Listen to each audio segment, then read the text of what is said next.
자, 오늘 말씀 본문 한번 제가 본문을 볼 테니까 여러분 눈으로 마음으로 말씀 본문을 보시기 바랍니다. 그때에 제자가 더 많아졌는데 헬라파 유대인들이 자기의 과부들이 매일의 구제에 빠짐으로 히브리파 사람을 원망하니 12사도가 모든 제자를 불러 이르되 우리가 하나님의 말씀을 제쳐놓고 적대를 일삼는 것이 마땅하지 아니하니 형제들아 너희 가운데서 성령과 지혜가 충만하여 칭찬받는 사람 7을 택하라. 우리가 이 일을 그들에게 맡기고 우리는 오로지 기도하는 일과 말씀 사역에 힘쓰리라 하니 온 무리가 이 말을 기뻐하여 믿음과 성령이 충만한 사람 스데반과 또 빌립과 브로고로와 니가노르와 디몬과 바메나와 유대교에 입교했던 안디옥 사람 니골라를 택하여 사도들 앞에 세우니 사도들이 기뻐하고 그들에게 안수하니라.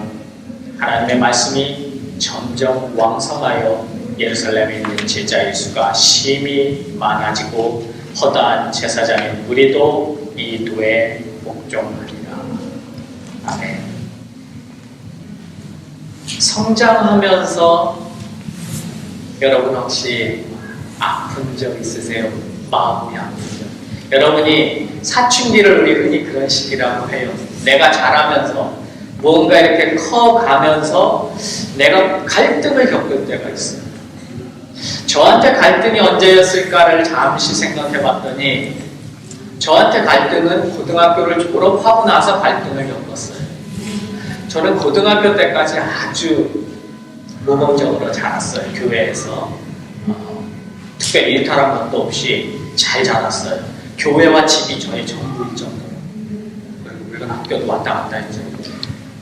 그런데 제가 그 20대가 시작되면서부터 제 눈에 교회의 부조리, 교회 지도자들의 어떤 모습, 성경적이지 못한 그런 것이 저의 마음속에 너무 크게 그때부터 갈등을 일으켰어요. 그래서 겉으로는 성가대, 주일학교, 수련회 모든 행사와 모든 일들을 교회에서 다 뛰어다니고 있으면서도 제 속에서는 하나님 앞에 멍하니 서 있어요. 왜 하나님은 제가 어렸을 때부터 이렇게 성경을 외우고 읽고 정말 성경과 기도가 제 인생의 전부라고 해도 진짜 하나님 앞에 거짓이 없을 정도로 그렇게 살아왔는데 점점 보니까 그 성경이 엉터리와 이 성경대로 안 사라지는 인생이 교회에서 다툼이 생기고 건축 문제로 막 욕이 오고 가고 이것이 교회였던가. 그게 제가 신앙하기 시작하면서 약 10여 년을 제 마음속에 정말 하나님을 정말 떠나고 싶고 정말 하나님 안 계신 거 하나님 계시다면 세상의 교회가 이렇게까지 지저분해질 수 있을까? 라고 고민해요. 목사들이라는 사람들이, 장로들이라는 사람들이 어떻게 저런 짓을 할 수 있지? 정말 하나님 계시다면 저런 사람들은 왜 어떻게 저렇게 잘 살지? 그게 저의 굉장한 갈등이었어요. 그러면서도 교회는 성장하고 저도 성장하더라고요. 무슨 얘기냐면 교회는 점점 커서 나중에는 20몇 명의 장로님들을 배출하고 6층 건물 맨 꼭대기는 선교사의 집을 따로 건물 한 층을 다 내줄 정도로 무료로 그 정도로 교회가 굉장히 크게 성장했어요. 갈등 속에서도 성장을 하더라고요. 심판은 하나님의 무리겠지만 오늘 말씀 본문에 보니까 사도행전 6장 7절에 하나님의 말씀이 점점 왕성하여 예루살렘에 있는 제자의 수가 심히 많아지고 허다한 제사장의 무리도 이 교회에 복종하는. 지금 초대교회가 막 왕성해지는 거예요. 부흥해가는 거예요. 여기 지금 여러 번 반복을 하고 있어요. 점점 왕성, 심히 많아지고 허다한. 원래 헬라어에는 이렇게 강조하는 구절이 이렇게 막 반복되고 이러진 않아요. 어떻게 보면 좀 무비건조해요. 그런데 그 하나의 단어마다 뜻이 좀 많아요. 뜻이 깊어요. 근데 지금 이 부분에 특별히 우리가 볼 수 있는 게 상당히 많이 이 부분을 반복하고 있다는 거예요. 교회가 그만큼 부흥했다는 거예요. 그런데 이 부흥하는 과정에서 갈등이 생깁니다. 그때 제자가 더 많아졌는데 헬라파 유대인들이 자기의 과부들이 매일의 구제에 빠짐으로 히브리파 사람을 원망합니다. 여기 지금 헬라파 유대인들하고 히브리파 사람들이 지금 대립하는 과정이 나타납니다.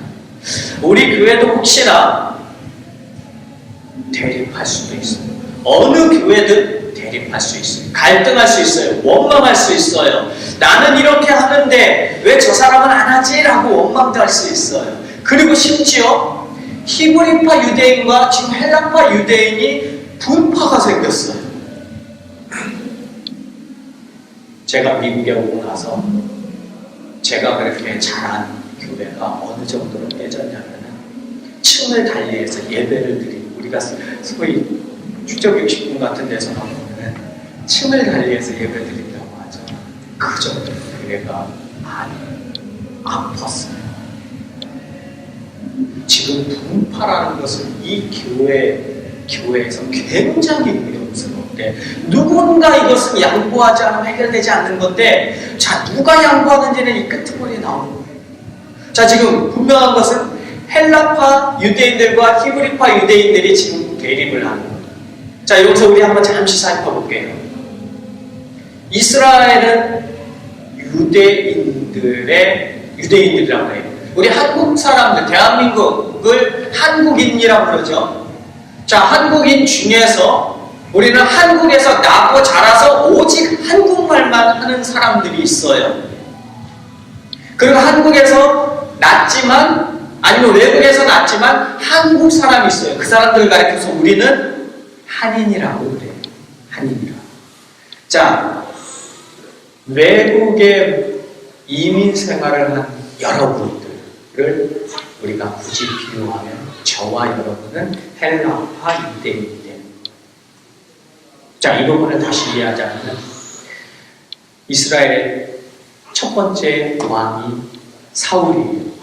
그리고 다윗이에요. 다윗의 아들 솔로몬이에요. 솔로몬의 아들에서 나라가 둘로 나눠져요.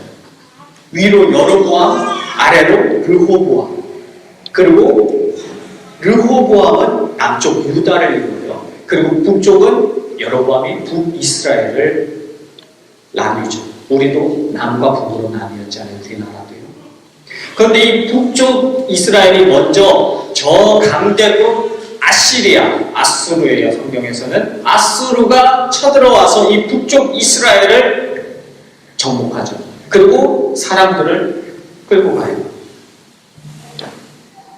포로로 끌고 가는 거죠. 노예로 끌고 가요. 그리고 바벨론이라는 나라가 다시 아수르의 뒤를 이어서 초강대국을 이루죠. 이 바벨론이 이제 남쪽 이스라엘까지 쳐들어와서 남쪽 이스라엘을 정복해요. 그리고 남쪽 이스라엘 사람들도 데리고 포로로 바벨론으로 이주하죠. 강제 이주를 시켜요. 이렇게 이스라엘 땅을 벗어나서 각각의 나라들로 퍼져나간 이 사람들이 헬라파 유대인들을 이루게 돼요. 그리고 우리는 전체적으로 이 사람들을 가리켜서 디아스포라라고 해요. 한번 따라해볼까요? 디아스포라. 굉장히 중요한 말이에요. 우리가 특별히 알아두어야 되는 말들이에요. 이런 헬라어와 같은 언어들은 여러분 특별히 접할 길이 없기 때문에 굳이 저는 성경에서 설교 시간에 굳이 헬라어나 히브리어를 하지는 않아요. 그것은 혹시나 목회자가 여러분 앞에 원이나 교만한 언어를 쓸까 두렵기 때문에 제가 그것을 익히는 것이지 여러분한테 그걸 일부러 나타내려고는 안 해요. 다만 중요한 몇 가지 단어들은 여러분하고 같이 나눌 거예요. 오늘은 특별히 두 단어를 나눌 건데, 디아스포라는 전 세계에 퍼진 그 유대인들이에요. 디아스포라는. 그렇기 때문에 여러분이 디아스포라의 관점에서 한번 보시는 거예요. 자, 유대인은 크게 히브리파, 본토에서 나서 본토에서 자라고 본토에서 죽은 사람들이에요. 이 사람들은 아람어를 써요. 아람어. 예수님께서도 아람어로 말씀을 하셨어요. 그렇기 때문에 여러분이 패션 오브 크라이스트, 그리스도의 순환이라는 영화를 보게 되면 거기에 예수님의 아람어 방언이 나와요. 그렇기 때문에 이 아람어를 쓰는 히브리파 사람들, 그러니까 헬라파 유대인들은 어떤 사람들이냐?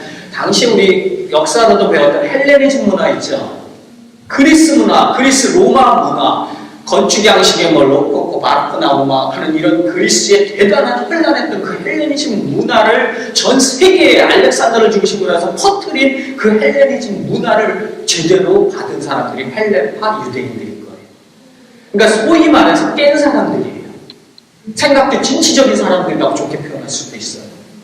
네. 그러면 이제 대립이 있겠죠. 자, 우리도 아이들하고도 갭이 있잖아요. 미국에서 나고 자란 아이들하고 아무리 이들이 한인이라고 그래도 우리 갭이 크잖아요. 한국에서 나고 자란 이 1세대와 2세대도 그 세대 차이가 나는데 이 미국에서 나고 자라고 각 세계에서 이렇게 세계 문물을 먹고 자라고 자 그럼 여러분과 또 한국에 있는 사람들과는 또 어떤 갭이 생길까요? 당연히 갭이 생기죠. 그러다 보니까 이 원망과 갈등이 생깁니다.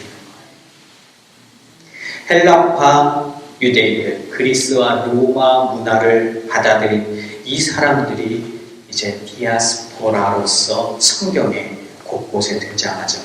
알렉산더 대왕은 우리가 잘 알죠. 이집트에다가 알렉산드리아라는 도시를 건설하고 그 알렉산드리아에 유대인들을 몇 명 정도를 강제 이주시켰냐면 100만 명을 강제 이주시켰더라고요. 이 100만 명을 보니까 예수님께서 오병이어로 먹이신 사람들이 그 들판에 있었던 한 2만 명 정도 돼요. 100만 명이라는 숫자는 출애굽을 할 때 이스라엘 백성들이 어마어마한 숫자가 나왔어요. 왜냐하면 거기서 400년을 생활했으니까 그 숫자가 굉장히 많이 불어났잖아요. 그때 나온 숫자가 약 200만 명. 이 알렉산드리아라는 도시 한 곳에만 이주시킨 사람이 100만 명이면 어마어마한. 디아스포라는 당시에 일부 소수가 아니었어요. 어마어마한 숫자가 세계 각지로 퍼져가게 되는 거예요. 로마의 그 폼페우스 장군이 예루살렘을 BC 60년에서 63년경에 예루살렘을 점령해요. 그래서 예루살렘 자체를 무너버려요. 그때 또 유대인들을 로마로 어마어마한 숫자를 또 강제 이주시키죠. 이런 역사를 보면은 유대인들의 역사는 흩어지는 역사였어요. 그런데 유대인들의 심리 속에는 흩어지다 보니까 안 흩어지려고 하는 그 집중하려고 하는 게 있어요. 구약은 기본적으로 모이는 세대예요. 예루살렘을 중심으로 모이는 거예요. 모이려고 하고 예루살렘을 향해서 기도하려고 하고 예루살렘을 향하는 거예요.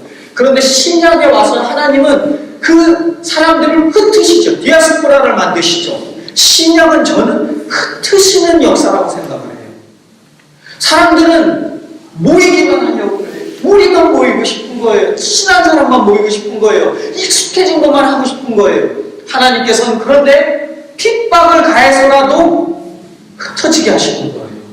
열매를 맺기 위해서는 흩어지라는 거예요. 예수님께서도 너희 12명이 똘똘 뭉쳐서 12명이 살아야 된다라고 강조하신 게 아니라 12명을 보내시죠. 또 제자들을 만드셔서 70명을 보내시죠. 그러면서 하신 말씀이 이 일 가운데 양을 보내는 그 심정이 나의 심정이다 라고 얘기하죠. 흩으시고 보내시는 것이 신약의 근간이라는 것이 제가 보는 관점이에요. 사도들이 결단을 하죠. 원망과 갈등의 이 시기에 성장을 해야 되겠는데 이때 우리가 어떻게 해야 될까? 그래서 12사도가 모든 제자를 불러 이르되 우리가 하나님의 말씀을 지쳐놓고 우리 예전 성경에는 공개라고 나와서 우리가 기도 중에 가끔 보면 공개라는 표현을 쓰죠. 그게 접대한다라는 음식을 아니면 뭔가를 이렇게 대접하는 그게 공개라고 해요. 접대를 일삼는 것이 마땅하지 아니하니 형제들아 너희 가운데서 하면서 7 집사를 선출을 하죠. 저는 이 부분을 보면서 우리도 임직을 할 때 이 부분을 제가 많이 보면서 어떤 생각을 했냐면 우리 교회는 아무리 많이 뽑아도 7명 이상은 뽑는 일은 없어야 되겠다. 왜냐하면 초대교회도 숫자가 그렇게 많았음에도 불구하고 그 중에 7명, 그러니까 그 중에 4명, 3명, 5명, 6명, 7명을 뽑을 때 8명은 넘어가지 말아야겠다 하는 생각을 했어요. 예.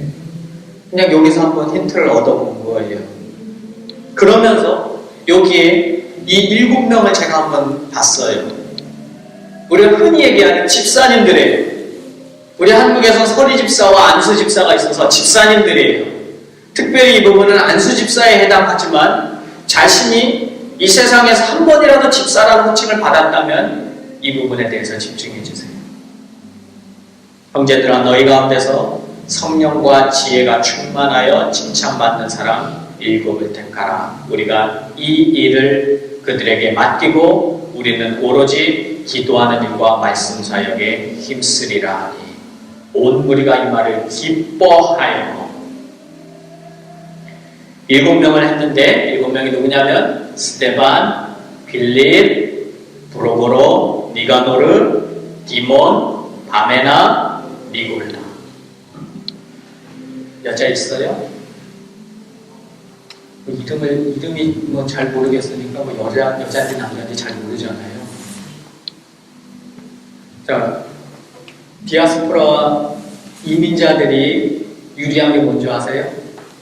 우리는 영어 이름을 보고 남자인지 여자인지 이제 거의 다 구별할 수 있지 않아요? 네. 자, 이 중에는 여자가 없어요.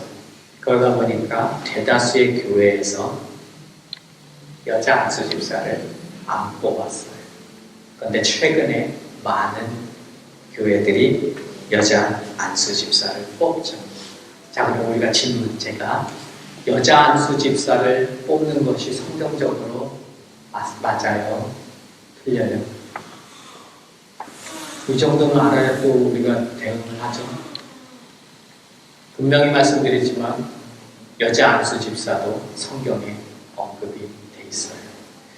자, 집사의 기준으로 우리가 흔히 잘 알기를 디모데전서 3장 8절에 이와 같이 집사들도 정중하고 일부이언을 하지 아니하고 술에 인반이지 아니하고 더러운 일을 탐하지 아니하고 이것은 더러운 이익을 탐하지 아니하고 깨끗한 양심에 믿음의 비밀을 가진 자라야 할지니 이에 이 사람들을 먼저 시험하여 보고 그 위에 책망할 것이 없으면 집사의 직분을 맡게 할 것이요 집사들은 한 아내의 남편이 되어 자녀와 자기 집을 잘 다스리는 자이지. 그래서 우리가 과부와 호라비도 실은 집사와 장로에서 제외하는 것이 성경을 본문대로 해석했을 때 왜 이 부분 보니까 집사들은 한 아내의 남편이 되고 그리고 성경을 아예 문어적으로 100% 받아들이게 되면 아내의 남편이기 때문에 남자가 뽑아야 되는 상태도 발생합니다. 그럼 여자의 안수 집사는 어디에서 근거할까? 디모데전서 3장 11절 지금 제가 조금 전에 본 말씀 가운데 부분에 있어요. 여자들도 이와 같이 정숙하고 모함하지 아니하며 절제하며 모든 일에 충성된 자라야 할지니라. 저는 우리 교회에 남자분들이든 여자분들이든 특히 개척을 같이 해온 분들은 안수 집사로서 기도를 하고 있어요. 제가 그렇게 해야 되겠고 그럼 우리는 여기서 질문할 수 있어요. 저도 평신도 때 질문했어요. 저분은 정말 집사의 자격이 있을까? 저분은 장로님의 권사님 같지 않은 분이 왜 어떻게 집사가 되고 장로가 되고 그러지? 그런 의문을 가졌어요. 성경에는 이렇게 집사의 기준이 명확한데 이거에 따라서 왜 안 뽑지? 저도 임직식을 생각하면서는 이 부분을 많이 고민했어요. 그런데 이 기준에 적합한 사람은 죽을 때까지 오겠더라고요. 다시 한번 볼까요? 믿음과 지혜와 성령이 충만한 사람,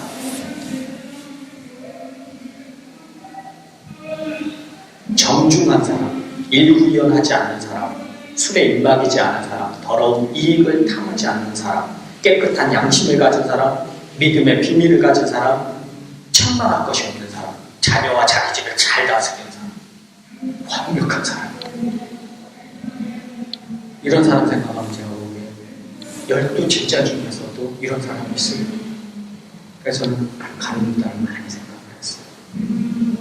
기회를 주시는 겁니다. 여러분이 집사라는 칭을 한 번이라도 받았다면 앞으로 이렇게 되려고 노력하세요. 앞으로 노력하라는 거예요. 원수에게 뺨을 맞으면 한쪽 뺨을 돌려댈 사람이 어디 있겠어요? 노력하라는 거예요.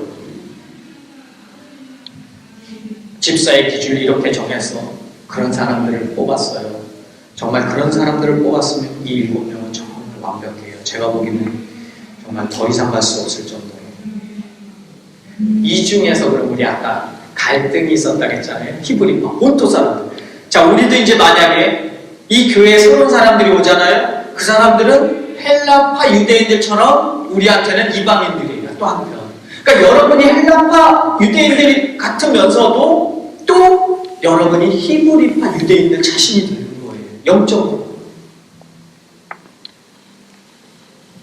집사를 뽑는데 그럼 이 중에 히브리파가 몇 명이고 헬라파가 몇 명인지 궁금하지 않으세요? 저는 궁금하더라고요. 이 7명 중에서 히브리파가 한 4명 정도 나오고 기득권자들입니다. 헬라파 유대인들이 한 3명 정도 나오면 딱 좋겠어요. 제 인간적인 생각으로. 이 7명의 집사는 다 헬라파 유대인들이에요.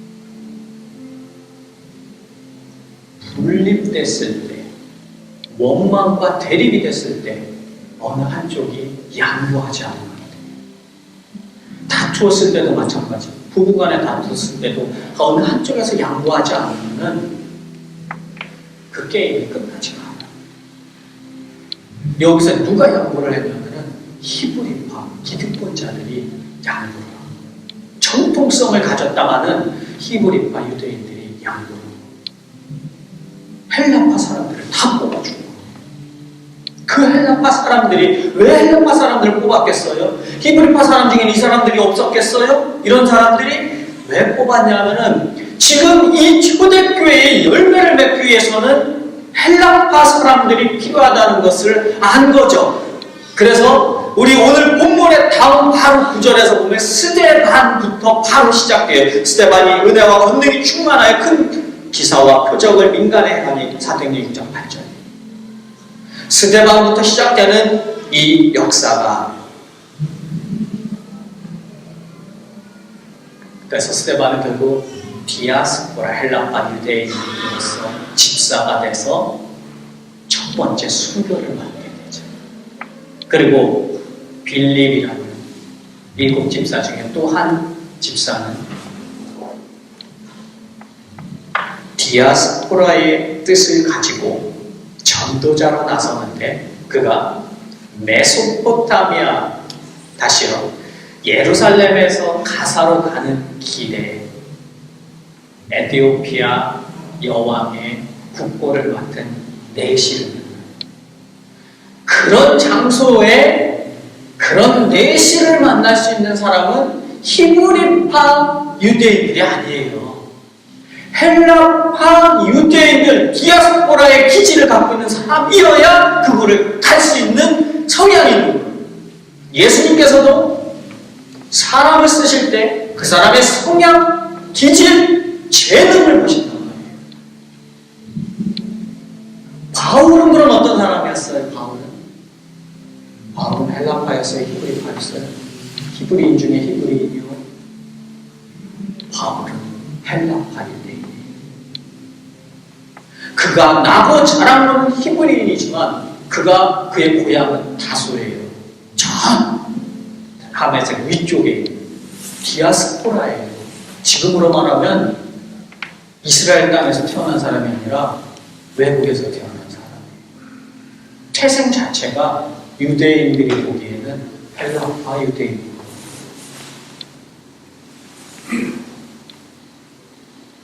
사도행전 8장 5절에 빌립이 사마리아 성에 내려가 그리스도를 백성에게 전파하고, 이 사마리아 성은 당시에 가장 천대하고 가장 이방인스럽고 가장 지저분하고 상족도 하기 싫은 그 땅이 사마리아 땅이에요. 그곳에 누가 가요? 7 집사 중 한 명인 빌립이 갑니다.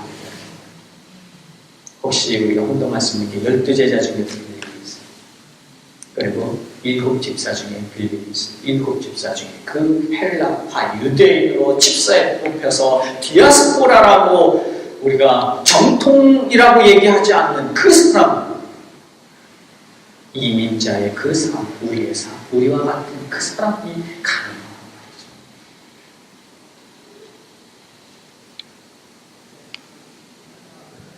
모두가 헬라파 유대인이에요. 그러면서 저는 이 부분을 보면서 빌립이 결국은 사마리아, 아소도, 가이사랴, 그가 간 곳들을 보면은 그가 디아스포라기 때문에 갈 수 있는 그런 곳에 가서, 여러분이기 때문에 시애틀에서 전도할 수 있지, 한국 사람한테 시애틀에 와서 전도하라고 하면 선교예요. 그건 아주 상상도 못하는 힘든 일이에요. 근데 우리한테는 이 주변이 이미 선교지에 왔는데, 혹시 저도 저 자신을 둘러보기를, 내가 지금 선교지에 왔는데 내가 혹시 여기서 지금 전도하지 않는다, 그 선교사가 올바른 선교사예요? 아니, 선교지에 온 거예요. 안수 집사뿐만이 아니라 우리가 집사라고 하는, 우리가 디콘이라고 하죠. 디콘에 대해서 우리가 디아스포라는, 제가 아까 얘기했고 마지막 한 단어가 뭐냐면은 디콘이라는 집사예요. 이걸 헬라어로 디아코노스라고 해요. 다시 한번 같이 해볼까요? 시작. 디아코노스. 디아코노스라는 뜻이 뭐냐면은, 디아가 뚜루라는 의미예요. 무엇을 통해서라는 디아코노스. 코노스가 뭐냐면 먼지, 더스트와 같은 거예요. 무슨 의미냐면은, 집사는 먼지 속을 뚫고 다닐 수 있어야 돼요. 전쟁에 그 흙먼지를 뚫고 다닐 수 있는 각오가 되어 있어야 되고, 교회에 더럽고 지저분하고 그런 먼지 속을 내가 봉사하겠다라는 의지가 바로 디콘이 해야 되는 일들이라는 거죠. 사람을 디콘은 기본적으로, 이 디아코노스는 노예와 같은 일을 하는 거예요. 저 배로 말하면 배 밑에 가서 배 젓는 일이고, 뭐 집에서 말하면 음식 접대하는 일이고, 거두는 일이고, 봉사하는 일이에요. 오늘 사도들이 구제와 봉사는, 집사를 선택했고 사도들은 무엇을 했죠? 기도와 말씀에 집중했다고 그랬어요. 자, 여러분이 혹시 내 집사로서의 본분이 무엇일까를 고민했을 때, 성경에서는 분명히 구제하고 봉사하는, 먼지를 뚫고 다니면서,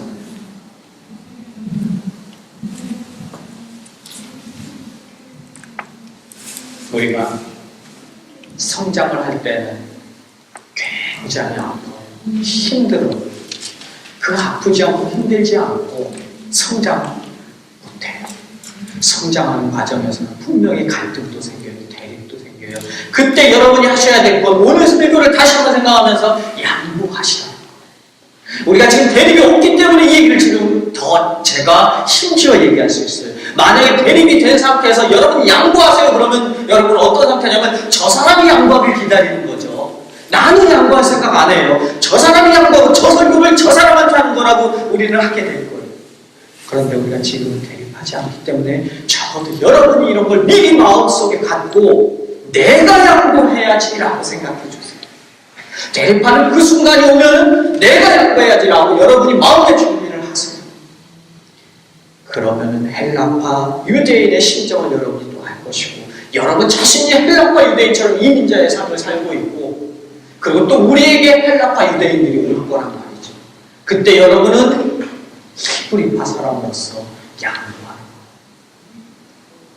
거예요. 열매를 맺으려면 내가 헬라파 유대인으로서 디아스포라의 기질을 발휘하신 거, 오기만을 기다린다? 그건 히브리파 유대인들. 그냥 예루살렘에 가서 예배만 드리면 됐어요. 예루살렘만 지키면 됐어요. 아니요. 퍼져나가야 돼요. 하나님께서는 디아스포라를 복주시고 디아스포라로 열매 맺으시거든요. 바울은 분명히 디아스포라였고 7 제자들은 디아스포라였어요. 여러분도 디아스포라가 되기를 주님의 이름으로 축원합니다. 주님, 우리가 혹시 히브리파 사람들처럼 이곳이 좋사온 이곳에서 우리가 안주하고 이곳을 나의 터전 삼아서 주일이 오면은 그냥 예배드리고 예배가 끝나면 또 나의 터전에서 편안하게 사는 것이 좋았던 것은 아닌지 다시금 우리가 주님 앞에서 미국이라는 땅을 우리가 밟기까지 우리도 디아스포라 헬라파 유대인들처럼 우리의 인생이 나그네와 같은데 우리가 안주한다는 것에 혹시 만족하지 않았는지 다시금 우리를 돌아봅니다. 주님, 디아스포라로서 주님의 열매를 맺기 위해서 우리가 달려가기를 원합니다. 달려가게 하여 주옵소서. 발걸음에 힘을 주시고 열매를 맺는 자에게 더 열매를 허락하신다는 주님께서 열매 맺는 법, 열매 맺는 기쁨, 열매 맺는 가치를 누리게 하여 주시옵소서. 예수님의 이름으로